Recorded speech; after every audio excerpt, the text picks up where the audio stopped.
Hello बच्चों, मैं आपकी हिंदी की टीचर रंजना पांडे बोल रही हूँ। आज हम पढ़ेंगे संचिता का पाठ नंबर 1 भाषा और पाठ 1 भाषा और व्याकरण, लैंग्वेज एंड ग्रामर। ठीक है। भाषा शब्द संस्कृत के भास धातु से बना है। भाषा शब्द संस्कृत के भास धातु से बना है, जिसका अर्थ है वाणी को व्यक्त करना। वाणी पता है, जो हम बोलते हैं उसको वाणी बोलते हैं, उसको व्यक्त करना। पहले मनुष्य को बोलना व लिखना नहीं आता था, वह केवल संकेतों द्वारा अपने भाव व्यक्त करता था। पहले क्या होता था, मनुष्य को बोलना मतलब बोलचाल, वो लिखना जो लिख कर दिखाते नहीं आता था। इससे क्या करते थे, वो संकेत करते थे, एक दूसरे को इशारे के द्वारा अपने भाव, अपने मन में जो भी उसको व्यक्त करना था उसके लिए क्या करते थे, इशारा का प्रयोग करते थे। धीरे धीरे उसने अपने विचारों को प्रकट करने के लिए पत्थरों, चट्टानों पर कुछ चिन्ह बनाने शुरू किए। एक जैसे इनकोट होता है ना, जैसे हमें पता चले। धीरे धीरे उन्होंने क्या किया, पत्थर के ऊपर और चट्टान के ऊपर कुछ चिन्ह, मतलब कोई ऐसा चिन्ह बना के रखते थे, उन्हें ही समझ में आता था और संकेत करते थे कि इसका मीनिंग ये है। कुछ समय बाद उसने लिख कर अपने विचारों को व्यक्त करना सीखा।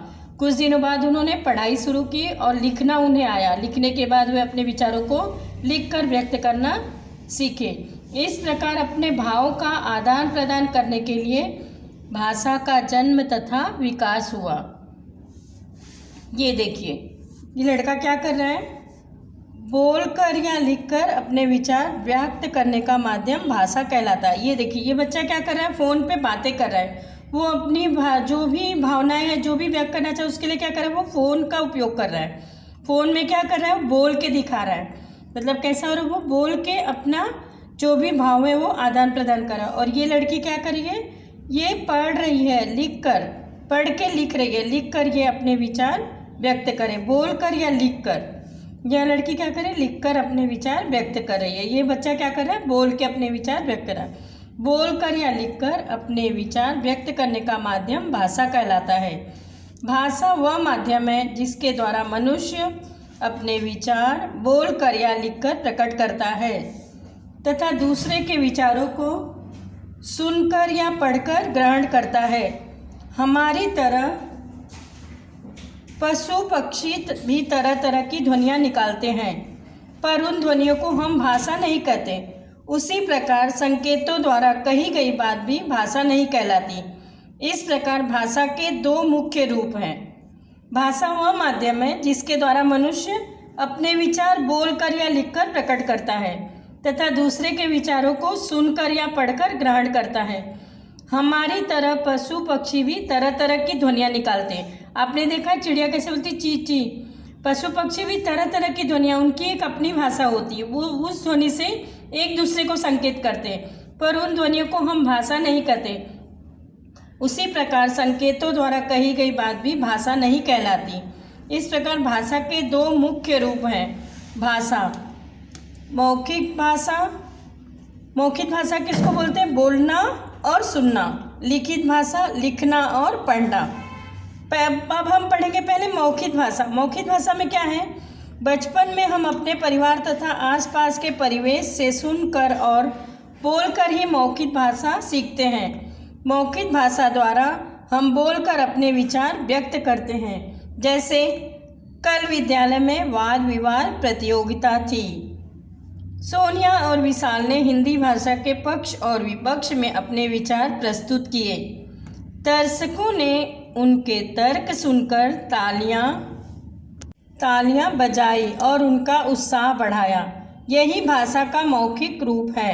मौखिक भाषा का प्रयोग बातचीत, भाषण, वाद विवाद, चर्चा या रेडियो तथा टेलीविज़न में किया जाता है। ये देखिए, ये क्या कर रहे हैं, टेलीविज़न देख रहे हैं, और ये क्या कर रही हैं, बोल के बच्चों को मौखिक भाषा में पढ़ा रहे हैं। ठीक है।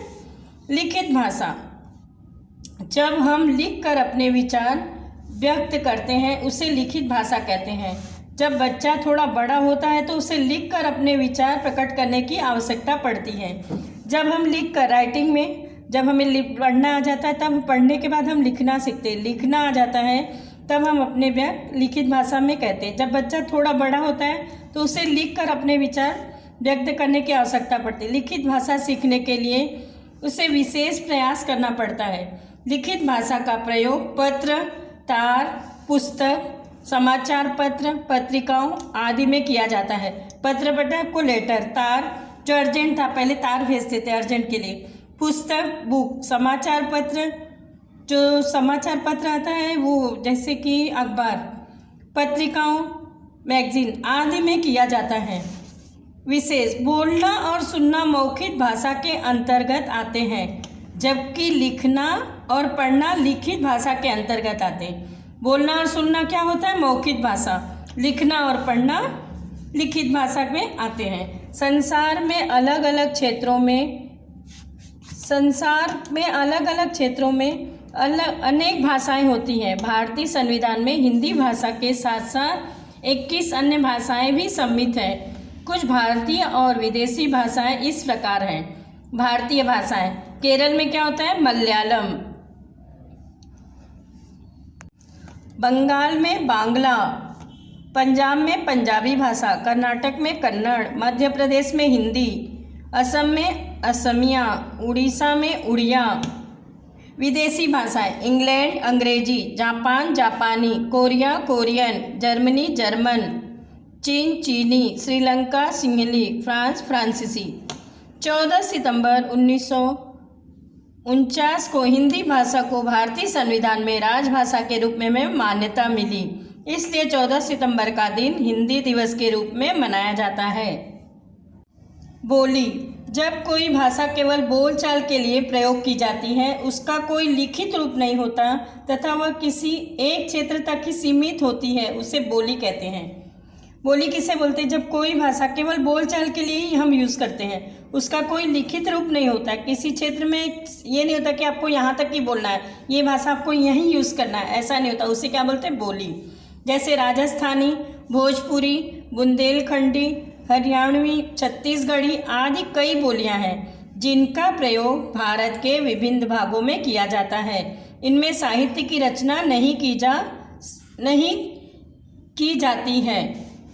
लिपि भाषा को सुरक्षित करने के लिए भाषा को लिखने की आवश्यकता महसूस की गई। भाषा को लिखने के लिए कुछ चिन्ह निश्चित किए गए, यही चिन्ह लिपि कहलाए। इस प्रकार लिपि का जन्म हुआ। भाषा के लिखने के ढंग को लिपि कहते हैं। लिपि किसको बोलते हैं? भाषा को सुरक्षित रखने के लिए भाषा को लिखने की आवश्यकता। हमें भाषा को बताने के लिए क्या किया जाता है? जब हमें समझ में आने लगा तो हमें लिखने की आवश्यकता पड़ती है। भाषा को लिखने के लिए कुछ चिन्ह निश्चित किए गए, ये चिन्ह क्या है? लिपि। इस प्रकार लिपि का जन्म हुआ। भाषा के लिखने के ढंग को लिपि कहते हैं। जिस प्रकार मौखिक भाषा में विभिन्न प्रकार की ध्वनियाँ होती हैं, उसी प्रकार लिखित भाषा में भी चिन्ह होते हैं जिनसे लिपि बनती है। दुनिया में अलग अलग भाषाओं को अलग अलग लिपियों में लिखा जाता है। हिंदी, मराठी, राजस्थानी, संस्कृत तथा मैथिली आदि भाषाएं देवनागरी लिपि में लिखी जाती हैं। दुनिया में अलग अलग भाषाओं को क्या करते हैं? अलग अलग लिपियों में लिखते हैं, जैसे कि हिंदी, मराठी, राजस्थानी, संस्कृत और मैथिली। ये भाषाएं कैसी हैं? देवनागरी लिपि। संस्कृत भाषा की प्राचीनतम भाषा है। अधिकतर भारतीय भाषाओं की जननी संस्कृत को ही माना जाता है, इसलिए संस्कृत के शब्द लगभग सभी भारतीय भाषाओं में मिलते हैं। विश्व की कुछ प्रमुख लिपियों के नाम इस प्रकार हैं। लिपि और भाषा: गुरुमुखी पंजाबी, फारसी उर्दू, बांग्ला। लिपि और भाषा: देवनागरी मराठी। देवनागरी भाषा में क्या होगा? देवनागरी को मराठी, हिंदी, संस्कृत, राजस्थानी, नेपाली। अब लिपि में क्या है? तमिल भाषा में क्या होगा? तमिल। रोमन लिपि, रोमन में भाषा में क्या होगा? अंग्रेजी और जर्मन। व्याकरण: प्रत्येक भाषा के कुछ नियम होते हैं, उसे बोलने, लिखने और पढ़ने के नियमों का ज्ञान हमें व्याकरण के द्वारा ही होता है। व्याकरण से ही हमें भाषा की शुद्धता और अशुद्धता का पता चल पाता है। प्रत्येक भाषा के क्या होते हैं? नियम होते हैं, उसको बोलने और लिखने और पढ़ने के लिए क्या करना है? हमें व्याकरण के द्वारा ही होता है। व्याकरण से हमें भाषा की शुद्धता और अशुद्धता का पता चलता है, जैसे कि अशुद्ध वाक्य और शुद्ध वाक्य। अब यहाँ पे क्या है? अशुद्ध वाक्य, इसको हम क्या करेंगे? शुद्ध वाक्य बनाएंगे। जैसे कि नंबर 1, घोड़ा दौड़ रही है। घोड़ा दौड़ रही है, ये क्या है? अशुद्ध वाक्य। अब इसे शुद्ध वाक्य कैसे बनाएंगे? घोड़ा दौड़ रहा है, ठीक है। ये रॉन्ग है ना, ये गलत, ये शब्द आपको सुनने में अच्छा लग रहा है? घोड़ा दौड़ रही है नहीं, इससे क्या हो गया? ये अशुद्ध वाक्य। घोड़ा दौड़ रहा है, ये क्या है? एकदम सही है, सुनने में भी अच्छा और यही वर्ड सही है। घोड़ा दौड़ रहा है, शुद्ध वाक्य। नंबर 2 अशुद्ध वाक्य। मैंने यह काम नहीं करना है, ये आपको ठीक लग रहा है बच्चों? नहीं, ये क्या हो गया? अशुद्ध वाक्य। इसे शुद्ध वाक्य में कैसे करेंगे? मुझे यह काम नहीं करना है, अशुद्ध वाक्य। नंबर 3 विराट खेलता है क्रिकेट, ये सुनने में कैसा लग रहा है आपको? अच्छा नहीं लग रहा है ना, इसलिए क्या ये? अशुद्ध वाक्य। इसे हम शुद्ध करके कैसे करेंगे? विराट क्रिकेट खेलता है। यहाँ पहले वाक्य में लिंग संबंधी, दूसरे वाक्य में शब्दों के प्रयोग की अशुद्धि तथा तीसरे वाक्य में पदक्रम संबंधी अशुद्धियाँ हैं। जानते हो, इन सभी अशुद्धियों का पता हमें व्याकरण के द्वारा ही चलता है। व्याकरण ही हमें बताता है कि किस प्रकार हम सही वाक्य पढ़ें, बोलें और लिखें। इस प्रकार हम कह सकते हैं कि व्याकरण वह शास्त्र है जो हमें भाषा के नियमों की जानकारी देकर भाषा को शुद्ध रूप से बोलना और लिखना सिखाता है। व्याकरण क्या है? व्याकरण वह शास्त्र है जो हमें भाषा को नियम के अनुसार भाषा को शुद्ध रूप में लिखना और बोलना और लिखना सिखाता है। अब तक हमने सीखा भाषा के द्वारा मनुष्य अपने विचारों को व्यक्त करता है। भाषा 2 प्रकार की होती है, मौखिक तथा लिखित। बोली एक क्षेत्र तक ही सीमित होती है। भाषा के लिखने के ढंग को लिपि कहते हैं। संस्कृत भारत की प्राचीनतम भाषा है। व्याकरण द्वारा हम भाषा को शुद्ध रूप से बोलना तथा लिखना सीखते हैं। बच्चों 200 पेज की सिंगल लाइन की बुक निकालो। एक पेज में आपको संचिता लिखना, दूसरे में व्याकरण और निबंध। अभी आप क्या करेंगे? ये अभ्यास आपको होमवर्क है, ये आपको ग्रुप में डाला गया है, आप उससे देख के इसको बुक में कंप्लीट कीजिए।